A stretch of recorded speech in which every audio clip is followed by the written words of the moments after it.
Hello, all. A very warm good morning to all of you. I welcome you to the Business Standard newspaper analysis of 1st of December, that is today. I welcome you to the last month of 2023.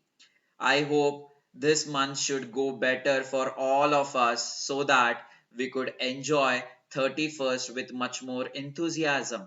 So I hope everyone's month should go better with less worries and much more happiness. So I welcome you all. My name is Rahul Kopulwar and I am your faculty for general awareness. Some of the news that we will be studying today is with respect to Tata Technologies. Tata Technologies has achieved a new record in the IPO markets, in the financial markets. For this, I have already made a video shorts of 1 minute. There I have explained you everything about this new record. I have also given you the example to understand the difference between listing price and the issue price. So kindly watch that 1 minute short so that your all doubts will be clarified. I don't find any sense to repeat the topic again and again because it will be a waste of time for all of the aspirants. Okay. Next we move on to TCS. Something we need to know about TCS that we will see in our later lecture. Next is about philanthropy list. Philanthropy की list produce की गई है, philanthropy की list release की गई है, वो हमें देखना है. नेक्स्ट इज रिचेस्ट की लिस्ट भी रिलीज की गई है, वो भी हमें देखना है. Next is about loss and damage fund. This we have been talking from last 2 to 3 days. So there is one thing that you need to know in this loss and development fund, because we have already discussed in much detail 2 to 3 days back. Next is about COP28.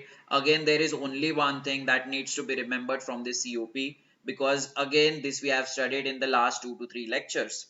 Next is about World Meteorological Organization. They said that 2023 is said to be the warmest year on the record. So we'll study this in the later slide. Next is about tax collections and jobs and so on and so forth. So without wasting any further time, let's move on to our first news. But before beginning to our first news, I will like to tell you that today's news would be very easy, because all the news that has been posted in the Business Standard newspaper are most of the from objective point of view. तो बस आपको ये याद रखना है आज के इसमें कि फिलैंथ्रोपी में किसने टॉप किया है, रिचेस्ट में कौन टॉप कर रहा है, टैक्स कलेक्शंस क्या हुआ है, टैक्स कलेक्शंस कैसा हुआ है, फिस्कल डेफिसिट क्या है. तो सारी चीजें आज के दिन ऑब्जेक्टिव पॉइंट ऑफ व्यू ही है. तो मुझे इसलिए लगता है आज का लेक्चर जल्दी से जल्दी खत्म हो जाएगा. ओके. तो क्योंकि ऑब्जेक्टिव पॉइंट ऑफ व्यू से हमें ध्यान रखना है. I hope it is very clear. Okay, so let's move on. First news record के बारे में हमने बात किया है. We already discussed it in our short video that has been posted on the YouTube, as well as the link has been posted on the telegram channel, so you can watch that. I have given you the example also. So मैंने वहां पे एक चीज बताया था कि 2.7 times listing price पे list हुआ है आपका टाटा टेक्नोलॉजी. ओके, किस पे लिस्टिंग हुआ है टाटा टेक्नोलॉजीज का? At 2.7 times of its issue price. ठीक है. सो मैंने वहां पे बोला था एट अराउंड 2.7 टाइम्स, क्योंकि आप बिजनेस स्टैंडर्ड न्यूज़पेपर का जो उनका वेबसाइट होता है वो देखोगे तो वहां पे उन्होंने 2.7 टाइम्स सब्सक्रिप्शन लिखा है और नीचे लिखा हुआ है 2.65 टाइम्स भी. Okay.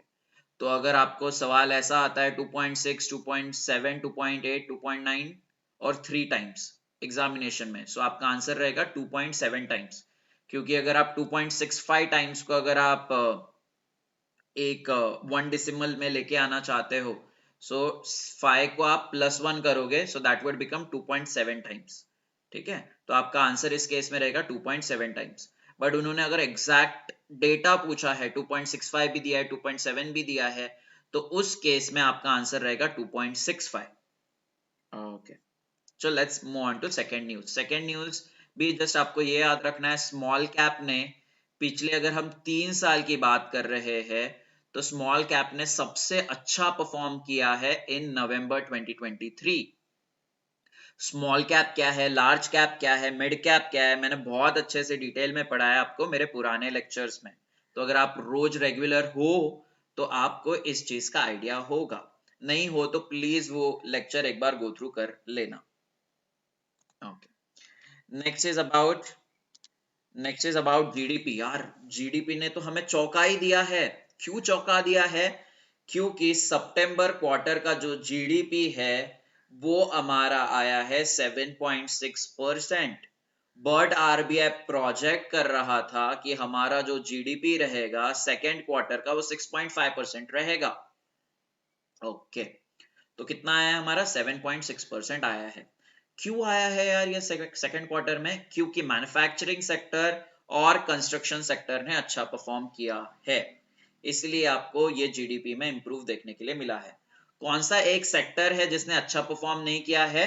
Services sector. Services sector आपको पता है आईटी सेक्टर में स्लो डाउन चल रहा है। अगर आईटी सेक्टर भी अच्छा परफॉर्म कर लेता तो ये हमारा जो 7.6% का फिगर है ये ऊपर चले जाता। ओके, तो इस क्वार्टर में मैन्युफैक्चरिंग और कंस्ट्रक्शन के वजह से हमारा जीडीपी इंप्रूव हुआ है और हमारा सर्विस सेक्टर गिरा है सितंबर क्वार्टर में। ओके, तो अभी हमारा जीडीपी का प्रोजेक्शन है आरबीआई का फॉर दिस फाइनेंशियल ईयर 23-24 कितना है? 6.5%। ओके, सितंबर क्वार्टर का भी 6.5% था, बट अभी हमें ग्रोथ देखने के लिए मिली है 7.6% की। ओके, तो अगर आप बोलोगे कि यार आरबीआई 23-24 का जीडीपी 6.5% ही उसका वो प्रोजेक्शन रखेगा क्या? मुझे नहीं लगता है वो सेम प्रोजेक्शन रखेगा। क्यों? क्योंकि अगर सेम प्रोजेक्शन रख रहा है तो जो भी मार्केट पार्टिसिपेंट्स है, फॉरेन पोर्टफोलियो इन्वेस्टर्स है, जो भी फॉरेन इंस्टीट्यूशनल इन्वेस्टर्स है, या फिर जो डोमेस्टिक इन्वेस्टर्स है जो मार्केट में पैसा लगाते हैं, उनको क्या लगेगा कि हमारा जो इकोनॉमी ग्रो करेगा बस वो 6.5% से ही ग्रो करेगा इस फाइनेंशियल ईयर में। बट हमें ये डेटा कुछ अलग ही स्टोरी बता रहा है। हमें ऐसा लग रहा है कि 23-24 में जो भी हमारा इकोनॉमी ग्रो करेगा वो 6.5% से ग्रो करेगा। ओके, तो आरबीआई अगर उसका प्रोजेक्शन चेंज करके बोल रहा है कि 7% जीडीपी हमारा ग्रो करेगा, तो उससे क्या होगा? मार्केट में सेंटिमेंट बढ़ जाएगा, मार्केट पार्टिसिपेंट्स को लगेगा नहीं नहीं यार इकोनॉमी अच्छा ग्रो करने वाला है इंडिया का, तो इसलिए बहुत सारे लोग इंडिया में पैसा लगाएंगे। डोमेस्टिक इन्वेस्टर्स शेयर मार्केट में पैसा लगाएंगे, बॉन्ड मार्केट में पैसा लगाएंगे। बाहर के investors that is foreign investors वो भी सोचेंगे कि हमें इंडिया में पैसा लगाना है क्योंकि इंडिया का जीडीपी ग्रो हो रहा है। इंडिया का अगर जीडीपी ग्रो हो रहा है तो उनके इन्वेस्टमेंट पे भी उनको अच्छे रिटर्न्स मिलेंगे। तो इसीलिए मैं थोड़ा ऑप्टिमिस्ट हूं कि आरबीआई अपना जीडीपी प्रोजेक्शन चेंज कर सकता है अभी आने वाले मॉनेटरी पॉलिसी में। क्या होता है क्या नहीं होता है हम आगे देखेंगे, बट क्यों करेगा उसका आंसर आपको मिल गया है, वो बताना मेरे लिए आपको जरूरी था। ओके, तो ये जीडीपी का डेटा किसने प्रोड्यूस किया है यार? किसने पेश किया है? ये पेश किया है नेशनल स्टैटिस्टिकल ऑफिस ने। ये ऑफिस किसके अंदर आता है? ये ऑफिस आता है आपके ministry of statistics and programming implementation के अंदर, जिसके मिनिस्टर ऑफ स्टेट कौन है? राव इंदरजीत सिंह। कौन है? राव इंदरजीत सिंह। ओके, तो यार strong growth in manufacturing was driven by surge in listed company profits. जो भी शेयर मार्केट्स पे लिस्टेड है ना कंपनी, उनके प्रॉफिट्स बहुत अच्छे हुए थे। ठीक है, तो उनके प्रॉफिट्स क्यों अच्छे हुए थे? क्योंकि जो उनको रॉ मटेरियल मिल रहा था उनके प्रोडक्शन के लिए वो बहुत कम था। ठीक है, आप कंटिन्यूअसली देख रहे होंगे होलसेल प्राइस इंडेक्स नेगेटिव में चल रहा है, नेगेटिव में चल रहा है, नेगेटिव में चल रहा है। ये क्या दर्शाता है? होलसेल प्राइस इंडेक्स नेगेटिव में है कि जो भी रॉ मटेरियल जो इंडस्ट्रीज को मिल रहा है, जो भी मैन्युफैक्चरर्स को मिल रहा है, वो सस्ते रेट पे मिल रहा है as compare to its base year. तो हमारा यहाँ पे कंक्लूजन क्या है कि जो मैन्युफैक्चरर्स है उनको रॉ मटेरियल सस्ते दरों पे मिल रहा था, सस्ते प्राइस पे मिल रहा था, इसीलिए वो अपना फाइनल प्रोडक्शन, फाइनल गुड्स भी सस्ते रेट पे बेच रहे थे। अगर वो अपने फाइनल गुड्स सस्ते रेट पे बेच रहे थे तो उनका जो खरीदने वाला प्रोडक्ट होगा, उनका जो प्रोडक्ट खरीदने वाले लोग होंगे वो बहुत ज्यादा होंगे, क्योंकि चीज सस्ते रेट पे मिल रही है। अगर ज्यादा से ज्यादा लोग एक प्रोडक्ट को खरीद रहे हैं तो ऑब्वियसली वो कंपनी का रेवेन्यू इंप्रूव होगा। रेवेन्यू इंप्रूव हो रहा है और उसी के साथ साथ प्रॉफिट भी इंप्रूव हो रहा है, क्योंकि उन्होंने कॉस्ट बहुत कम मिल रही है उनको, क्योंकि उनको कॉस्ट, रॉ मटेरियल कॉस्ट बहुत सस्ती मिल रही है।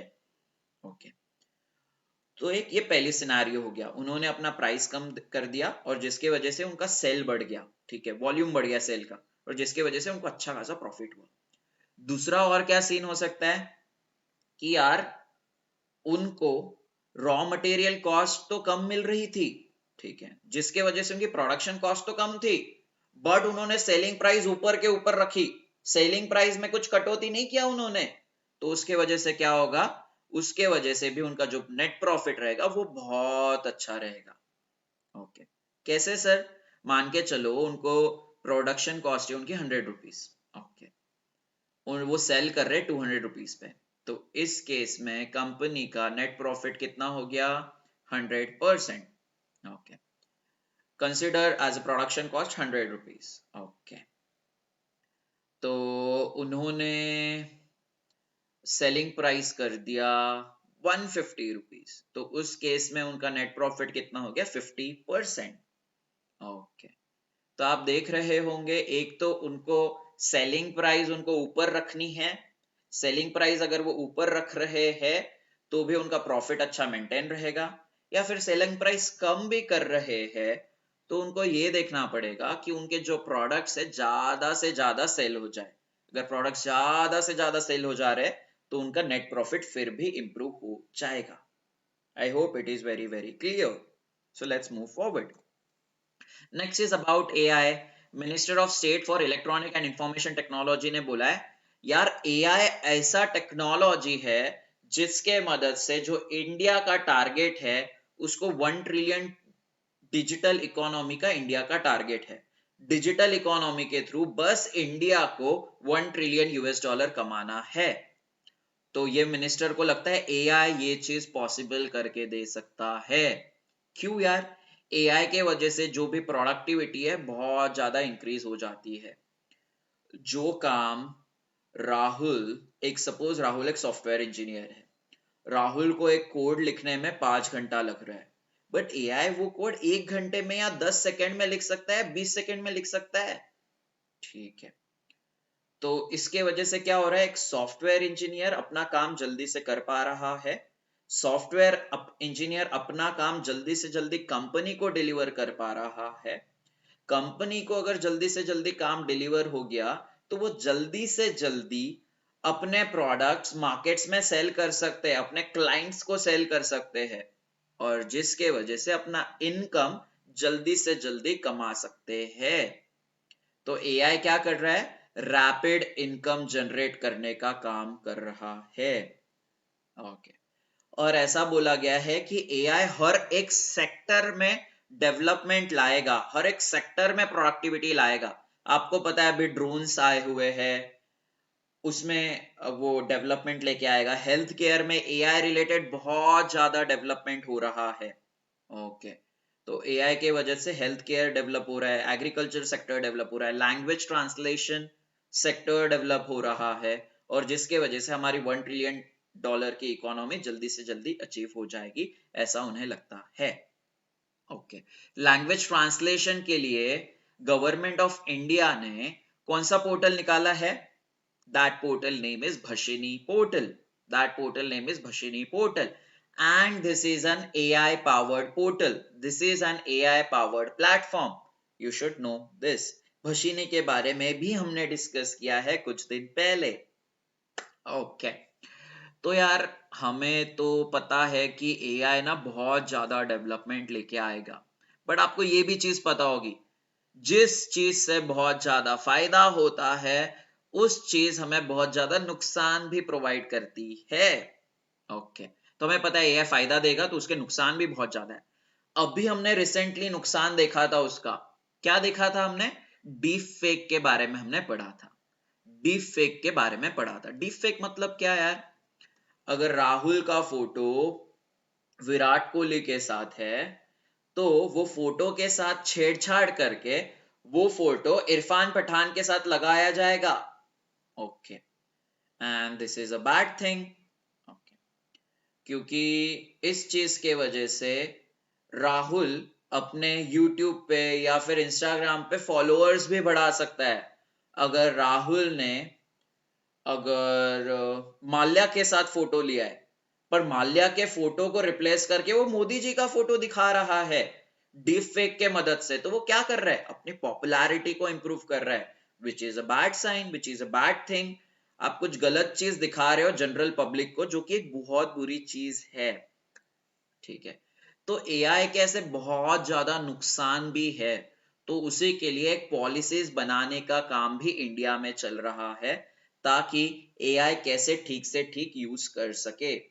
जो भी चीज एआई का, जो भी इंसान एआई का गलत इस्तेमाल करता है, उसको कड़ी सी कड़ी सजा भी दी जाएगी। ऐसी बातें भी चल रही है। ओके, तो ये इंडिया में ही नहीं चल रही यार, यूएसए में भी ये बात चल रही है, यूके में भी बात चल रही है, हर एक डेवलपिंग कंट्री में बात चल रही है कि एआई को रेगुलेट कैसे किया जाए, एआई की पॉलिसीज कैसे बनाई जा सके। ओके, सो उनका ये भी बोलना है यार, नए नए स्टार्टअप्स आ रहे हैं ना, हमें नए नए स्टार्टअप्स पे बहुत भरोसा है। क्यों भरोसा है? क्योंकि उनको उन पे भरोसा है। मिनिस्टर बोल रहा है हमें नए नए स्टार्टअप्स पे बहुत भरोसा है। क्यों भरोसा है? क्योंकि नए स्टार्टअप्स के फाउंडर्स को लगता है हम अभी कुछ भी चीज अचीव कर सकते हैं, और ये बिल्कुल सही चीज है। क्योंकि आप जोमेटो देखो, आप पेटीएम देखो, सारे कंपनीज थोड़ा बहुत अच्छी कर रहे हैं, और हमारे जीडीपी में उनका बहुत बड़ा योगदान है। तो इसलिए उनको लगता है कि हम किसी भी तरह का मैन्युफैक्चरिंग कर लेंगे, किसी की भी तरह का प्लेटफॉर्म्स बना लेंगे, किसी भी तरह का टेक्नोलॉजी लेके आएंगे, जिसके वजह से इंडिया का $1 ट्रिलियन इकोनॉमी, डिजिटल इकोनॉमी का टारगेट हमारा जल्दी से जल्दी अचीव हो जाएगा। ये सारे पॉइंट्स ना आप डिस्क्रिप्टिव आंसर में लिख सकते हो, उससे आपका डिस्क्रिप्टिव आंसर बहुत प्यारा बनेगा। Okay, next is PLI for mobile phone और स्मार्टफोन मैन्युफैक्चरिंग। इसके बारे में हमने अगेन 3 दिन पहले पढ़ा है। इसके बारे में एमसीक्यू भी मैंने आपको टेलीग्राम ग्रुप पे दिया हुआ है।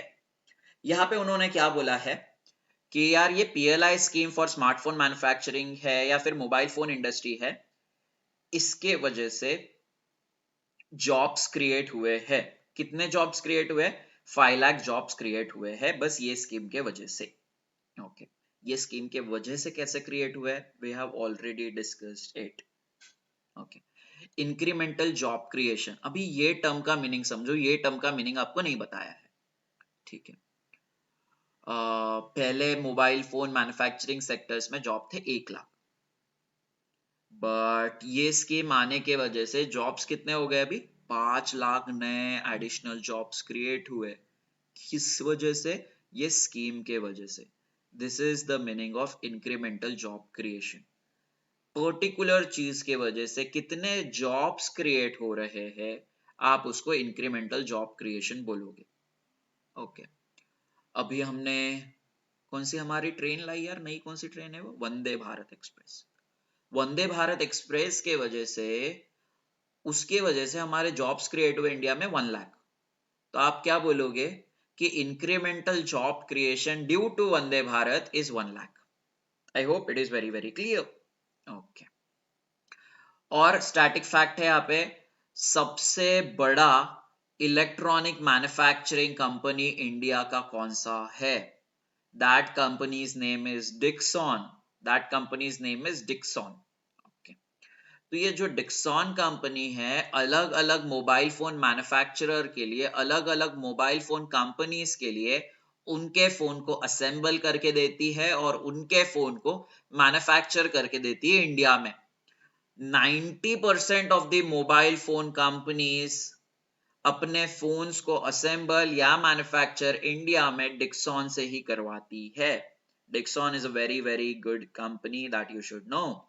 डिक्सॉन ने अभी recently Chinese device maker Xiaomi के साथ पार्टनरशिप किया हुआ है। इसका मतलब यह है कि शाओमी के भी फोन्स इंडिया में डिक्सॉन ही बनाएगा। तो Dixon is a very big name, Dixon is a very big brand. उसके अंदर उसकी एक सब्सिडरी है जिसका नाम है पैडजेट इलेक्ट्रॉनिक्स। तो ये पैडजेट इलेक्ट्रॉनिक्स एक्चुअल में मोबाइल फोन मैन्युफैक्चरिंग का काम करती है। Okay, next is about chief economic adviser ने भी इंडिया के जीडीपी के बारे में कुछ बोला है। उन्होंने क्या बोला है? उन्होंने वही चीज बोली है जो हमने डिस्कस की है। उन्होंने बोला है कि आरबीआई का जो प्रोजेक्शंस है वो उनको इंक्रीज करना पड़ेगा ताकि इन्वेस्टर का सेंटिमेंट इंडियन इकोनॉमी के तरफ थोड़ा बढ़ जाए और जिसके वजह से इंडियन इकोनॉमी और अच्छे से ग्रो हो सके। Okay, so chief economic adviser हमारे वी अनंता नागेश्वरम है, पता होना चाहिए।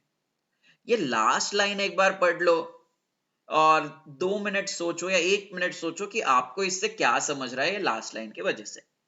ओके, ये समझना जरूरी है। पढ़ लीजिए जरा एक बार।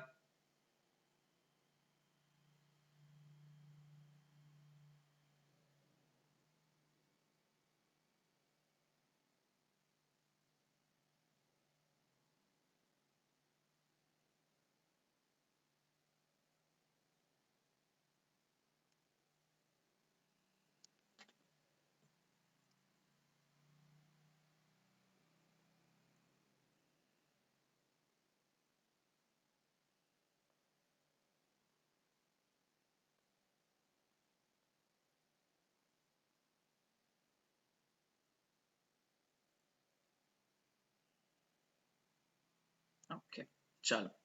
सो क्रूड ऑयल प्राइसेस पे अपनी नजर बनाए रखना इंडिया को बहुत ज्यादा जरूरी है, क्योंकि अगर क्रूड ऑयल प्राइस बढ़ गया तो हर एक कंपनी के अपने प्रोडक्ट की कॉस्ट बढ़ जाएगी। सिंपल। ओके, हर एक कंपनी की अपने प्रोडक्ट की कॉस्ट बढ़ जाएगी। कैसे सर? क्रूड ऑयल से आपका पेट्रोल बन रहा है, डीजल बन रहा है। क्रूड ऑयल बहुत सारे मैन्युफैक्चरिंग सेक्टर का रॉ मटेरियल है। सो क्रूड ऑयल की प्राइसेस बढ़ गई तो अल्टीमेटली पेट्रोल और डीजल की प्राइस भी बढ़ जाएगी। okay. तो पेट्रोल और डीजल लग रहा है एक जगह से दूसरे जगह गुड्स को ट्रांसपोर्ट करने के लिए। तो पहले 1 किलोमीटर में अगर 100 रुपए, 1 किलोमीटर अगर 100 रुपए में चल जाता था, 100 रुपए के पेट्रोल में चल जाता था, तो अभी 1 ही किलोमीटर को चलने के लिए, गाड़ी को चलाने के लिए 150 रुपए लग रहे। तो इस केस में क्या हो जाएगा? मैन्युफैक्चरिंग कंपनीज को एक जगह से दूसरे जगह पे प्रोडक्ट्स भेजने का कॉस्ट पड़ रहा है, तो वो अपने वो फाइनल प्रोडक्ट की कॉस्ट भी बढ़ा देगी, तो जिसकी वजह से महंगाई बढ़ जाएगी। तो इसलिए आप देखते हो क्रूड ऑयल प्राइसेस बढ़ता है तो पूरे ग्लोब के लिए प्रॉब्लम बन जाता है, क्योंकि इन्फ्लेशन बढ़ जाता है उनके अपने अपने इकोनॉमी में। ओके, और ऑब्वियसली क्रूड ऑयल बहुत सारे मैन्युफैक्चरिंग इंडस्ट्रीज का रॉ मटेरियल है। अगर रॉ मटेरियल की कॉस्ट बढ़ रही है तो अल्टीमेट फाइनल प्रोडक्ट की भी कॉस्ट बढ़ जाएगी, और जिसकी वजह से इन्फ्लेशन हमें इकोनॉमी में देखने के लिए मिलेगा। इन्फ्लेशन की वजह से क्या होगा, ये चीज हमने कल ही पढ़ी है, फिर भी मैं एक बार बताता हूँ। इन्फ्लेशन की वजह से क्या होगा? गुड्स महंगे हो जाएंगे।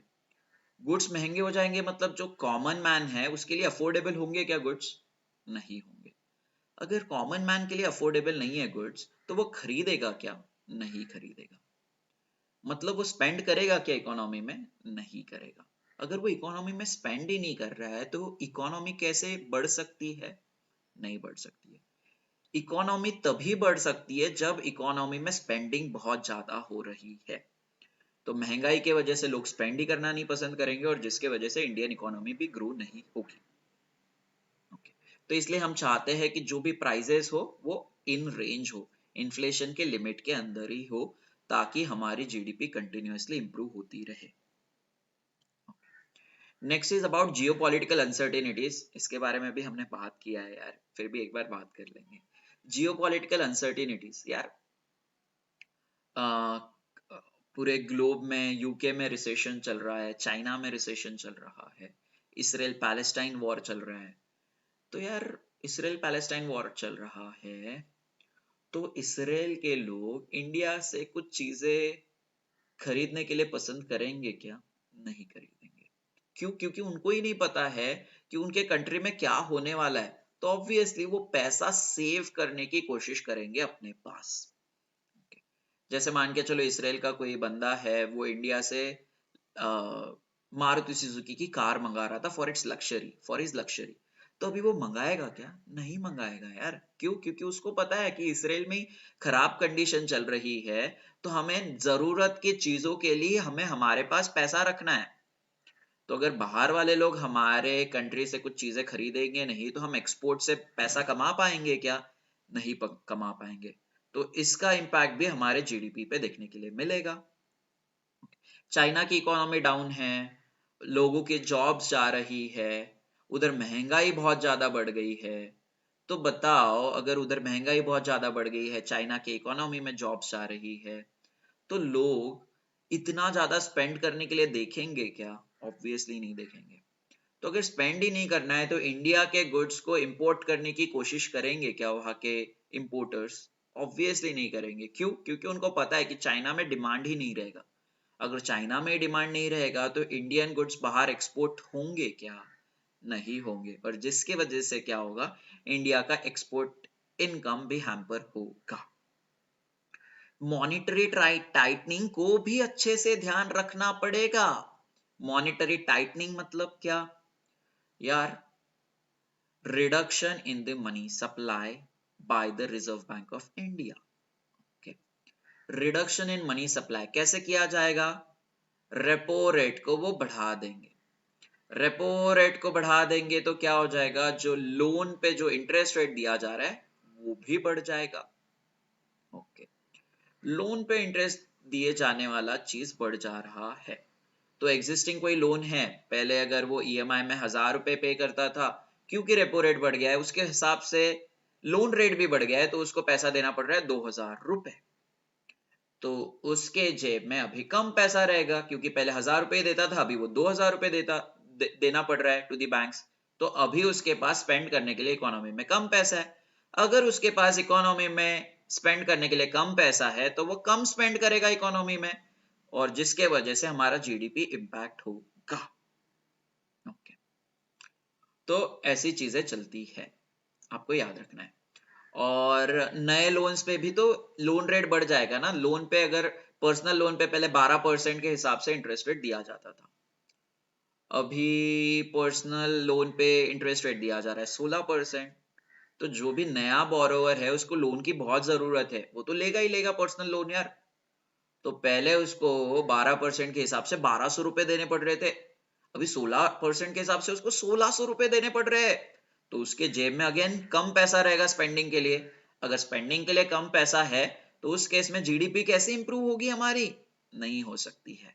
तो इसलिए ये तीन चीजों पे ध्यान देना बहुत ज्यादा जरूरी है। आई होप बहुत अच्छे से आपको समझ गया है।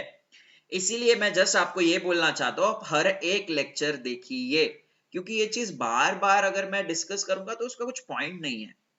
I hope you get my point, what I am trying to say. चलो now move on to next news. Taxes यार, टैक्सेस के बारे में डेटा प्रोवाइड किया है किसने? किसने किया है? कंट्रोलर जनरल ऑफ अकाउंट्स ने। हमने बात किया है what is the difference between controller general of accounts and controller and auditor general of accounts. So you do your on study और देखिए कि इन दोनों का डिफरेंस क्या है। Let's move forward. Okay, okay, controller general of accounts ने बताया है कि गवर्नमेंट ऑफ इंडिया को कितने टैक्सेस से इनकम हुआ है। तो उन्होंने बताया XYZ टैक्सेस इंप्रूव हो गया है, उसका इनकम इंप्रूव हो गया है, बट ABC टैक्सेस ना, उसका इनकम नहीं आया है हमारे पास अच्छे से। सपोज एग्जाम्पल ही ले लो, एक रियल फिगर ही ले लो कि हमने ना पर्सनल इनकम टैक्स में ये पर्टिकुलर मंथ में अच्छा खासा इनकम देखा है। इनकम टैक्स की वजह से गवर्नमेंट को बहुत इनकम आया है इस पर्टिकुलर मंथ में, दैट इज नवंबर मंथ में। ओके, सो अगर पिछले साल के हम नवंबर 2022 की बात करें, उसको अगर हम कंपेयर कर रहे हैं नवंबर 2023 के हिसाब से, तो हमारा 31.1% इंक्रीज है in the personal income tax, which is a very good sign. But जो बाकी टैक्सेस है उसमें हमें रिडक्शन देखने के लिए मिला है as compare to previous month, as compare to previous year. Okay, so कौन से ईयर में हमें देखने के लिए कौन से टैक्सेस में हमें रिडक्शन देखने के लिए मिला है? कॉर्पोरेशन टैक्सेस हमारे पास कम आया है, CGST हमारे पास कम आया है, एक्साइज ड्यूटी, कस्टम ड्यूटी हमारे पास कम आया हुआ है। तो एग्जामिनेशन पॉइंट ऑफ व्यू आपको क्या याद रखना है कि पर्सनल इनकम टैक्स ही ज्यादा इंप्रूव करके हमारे पास आया है, इस पर्टिकुलर मंथ में पर्सनल इनकम टैक्स से ही गवर्नमेंट को ज्यादा फायदा हुआ है, गवर्नमेंट को ज्यादा इनकम हुआ है, और बाकी जो भी टैक्सेस है उसमें हमें डिक्रीज देखने के लिए मिला है। एक्साइज ड्यूटी मतलब क्या? बहुत लोग बोलते हैं सर एक्साइज ड्यूटी मतलब इंपोर्ट और एक्सपोर्ट ड्यूटी होती है।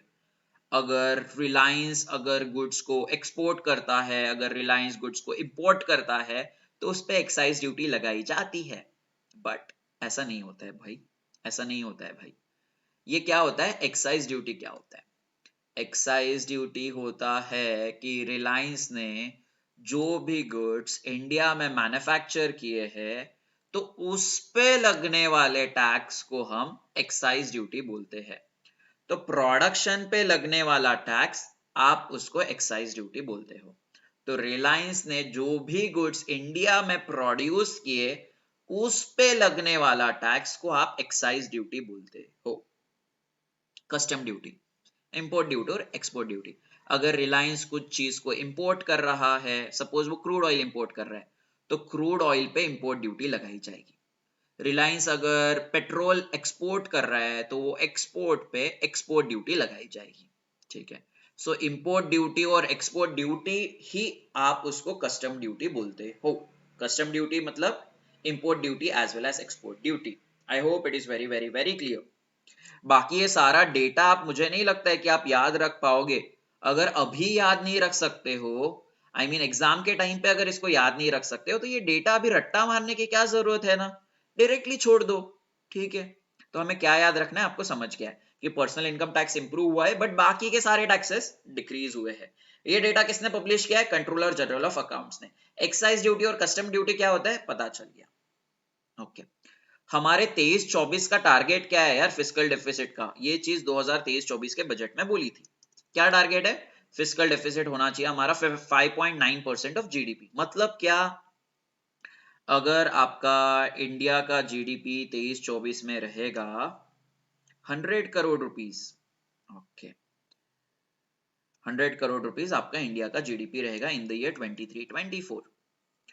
तो 100 करोड़ में से आपका फिस्कल डेफिसिट बस कितना हो सकता है? फिस्कल डेफिसिट बस 5.9 करोड़ हो सकता है। ये टारगेट दिया है गवर्नमेंट ऑफ इंडिया को।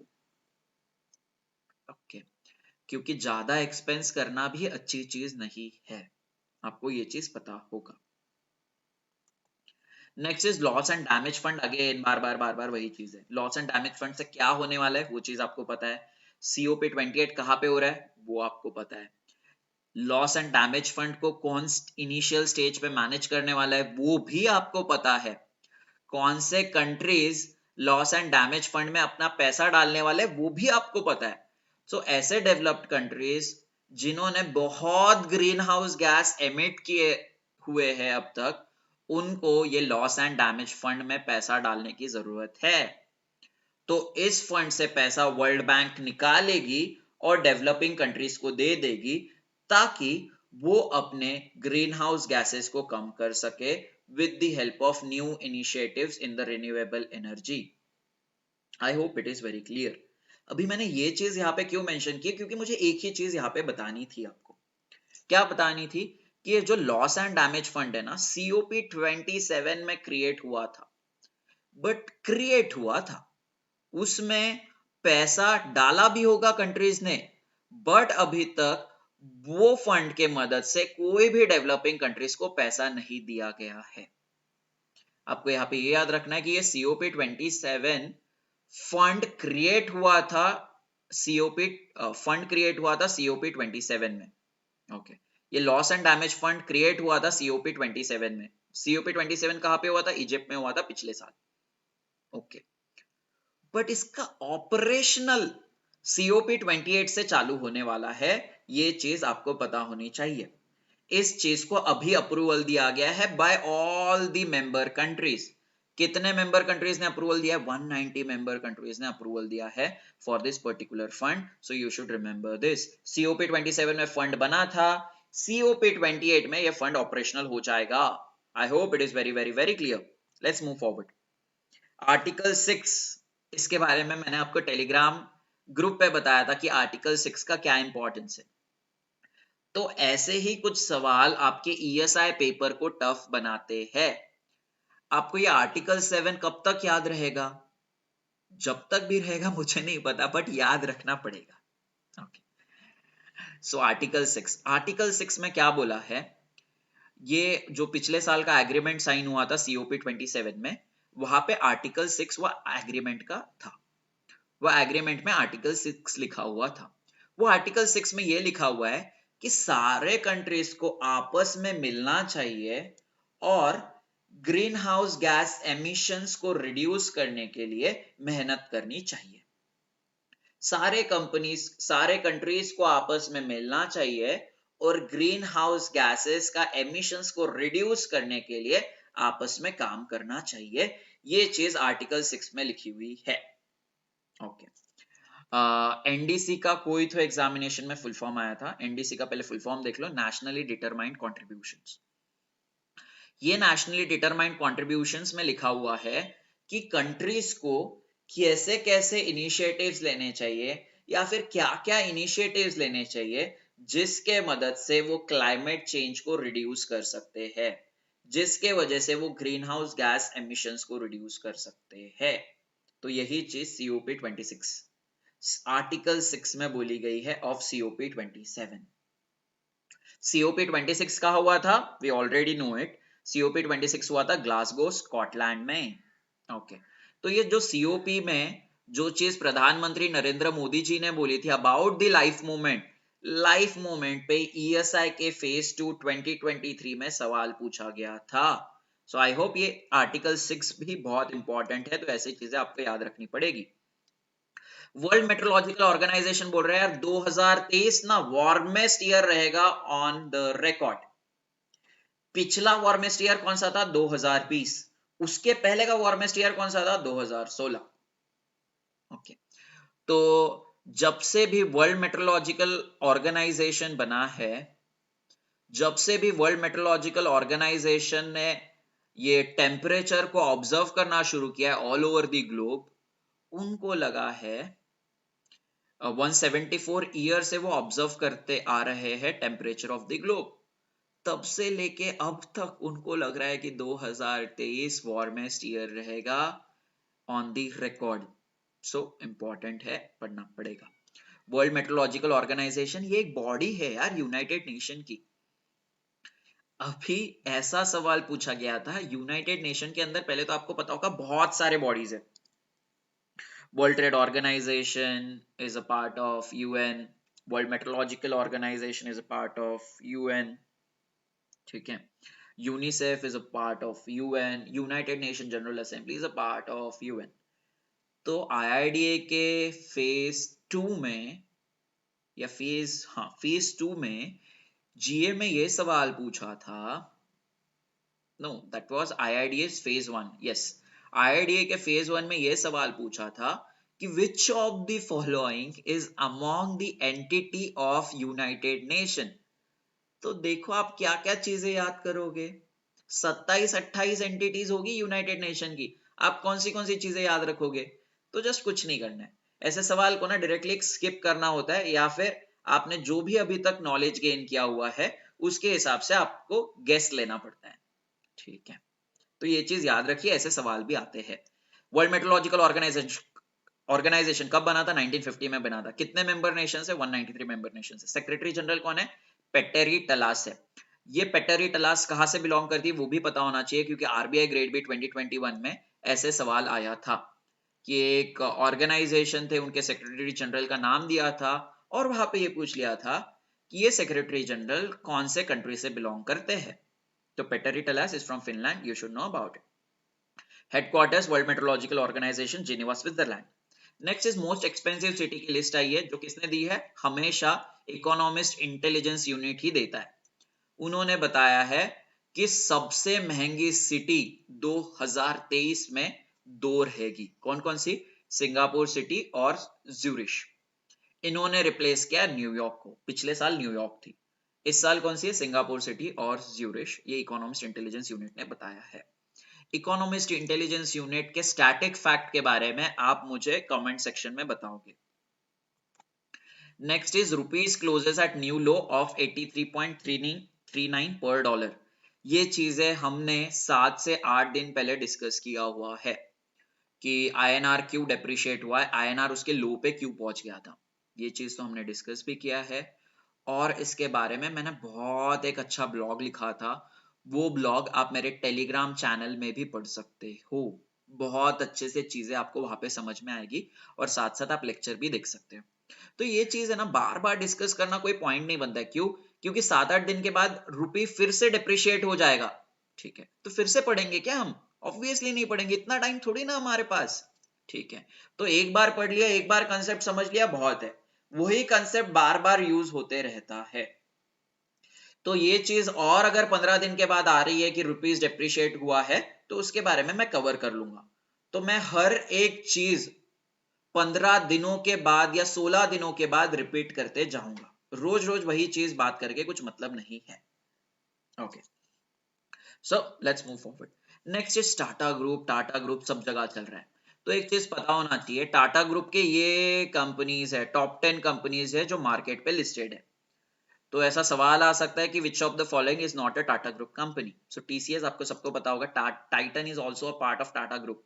टाटा मोटर्स नाम में ही है, स्टील भी है। Trent, Trent is also a part of Tata group. Tata consumer नाम में लिखा हुआ है, Tata power. Indian hotels is also a part of Tata group. ठीक है, बाकी में तो टाटा टाटा लिखा हुआ है। तो ये चीज पता होनी चाहिए, टाइटन, ट्रेंट और Indian hotels is also a part of Tata group. Okay, तो यहाँ पे कल आईपीओ लिस्ट हुआ था टाटा टेक्नोलॉजी का। ठीक है, तो यहाँ पे ये बताया गया है कि आईपीओ टाटा ग्रुप में ये टाटा टेक्नोलॉजी का रैंक क्या होता है in terms of market capitalization. तो टाटा ग्रुप में टाटा टेक्नोलॉजी का rank in terms of market capitalization is 9th। You should know about it. First is TCS, first is TCS, याद रखिए, और टीसीएस ही हमेशा रहेगा। ओके, तो टीसीएस का आईपीओ कब आया था पता होना चाहिए। टीसीएस का आईपीओ आया था 2004 में। क्योंकि ये मार्केट कैपिटलाइजेशन में टॉप कर रहा है टाटा ग्रुप पे, तो टीसीएस के बारे में भी पूछा जा सकता है अभी एसबीआई पीओ मेंस में या आरबीआई असिस्टेंट मेंस में। तो टीसीएस के बारे में और पता होना चाहिए, इंडिया का largest software exporter is again TCS, is again Tata group company whose name is TCS। Next is richer, richer and richest. Richers की बात की हुई है, रिच पर्संस की बात की हुई है। ये एक्चुअली मैं न्यूज पढ़ रहा था तो मेरी एक्चुअली हंसी निकल गई।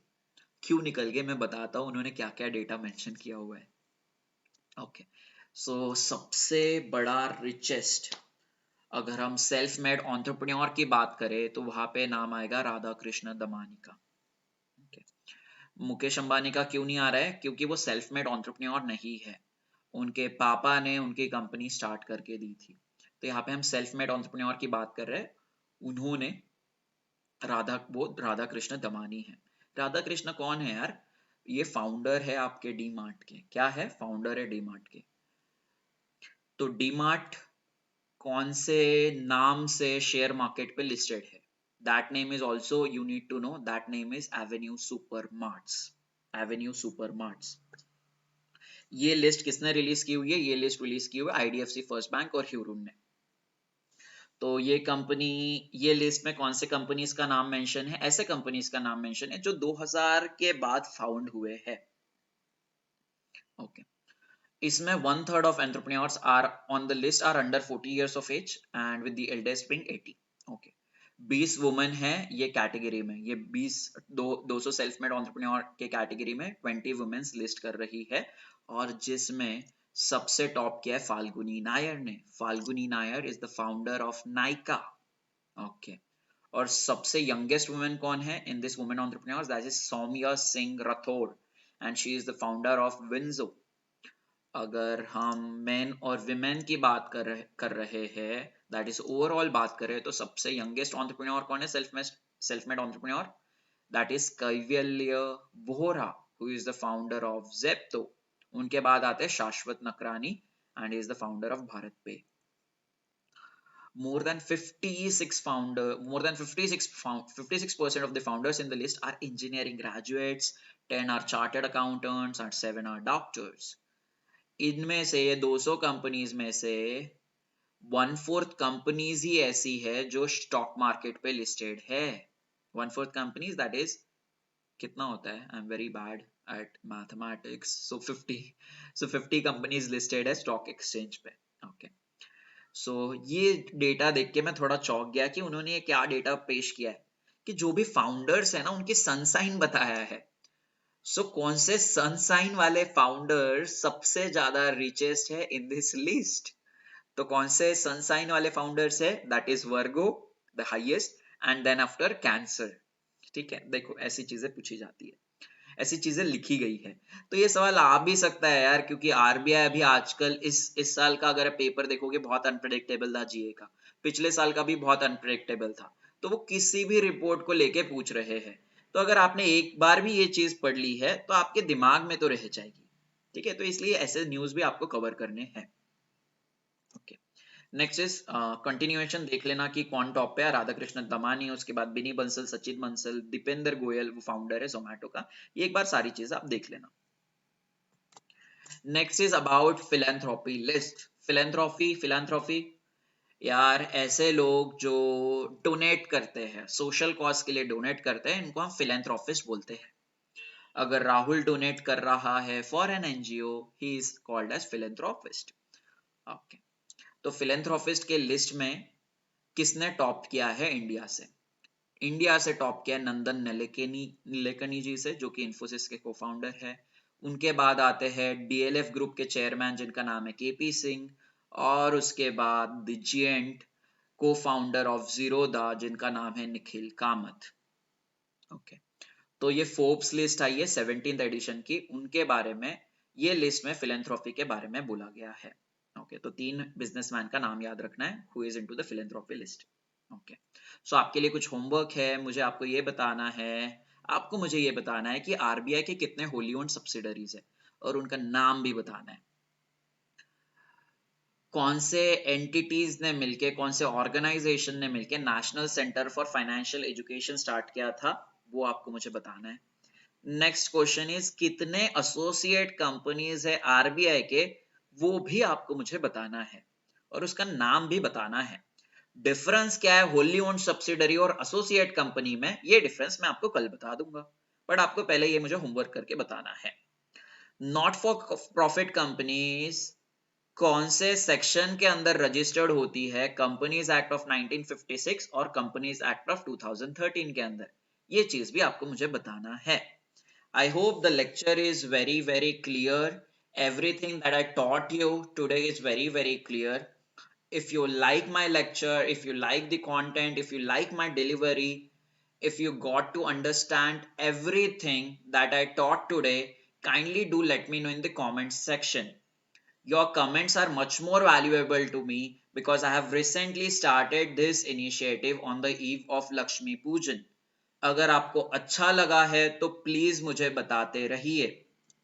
ओके, सो यार आपकी कोई भी ड्रीम हो ना, बस खुद पे भरोसा रखो, प्रोसेस पे भरोसा रखो, आप हर एक चीज अचीव कर लोगे।